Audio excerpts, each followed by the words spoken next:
Aujourd'hui, les conflits au travail sont omniprésents, sont perturbants.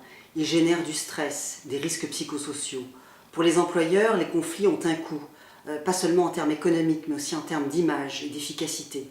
Alors on voit de plus en plus d'entreprises qui considèrent que la médiation peut être une façon responsable de dénouer les conflits à l'amiable, que ce soit au travail, en famille, à l'école, dans le voisinage.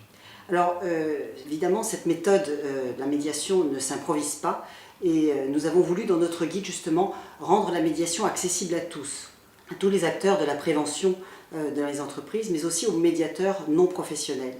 Et tout ça en développant une approche qui ne soit pas uniquement curative, mais aussi préventive. C'est-à-dire que pour nous, les médiateurs ne doivent pas être uniquement des pompiers, des urgentistes du conflit, mais aussi des préventeurs, capables de repérer en amont les tensions et de mettre le doigt sur des dysfonctionnements dans l'entreprise qui pourraient générer des conflits à répétition.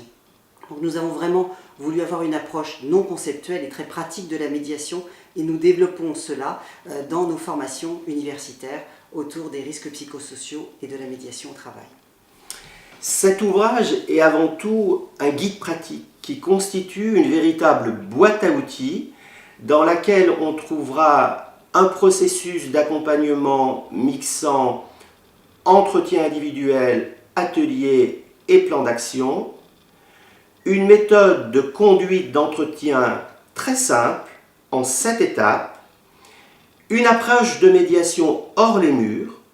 En effet, les études scientifiques le montrent, la nature est un puissant outil de médiation qui réduit le stress, les tensions et facilite la communication, ce qui permet justement la résolution des conflits.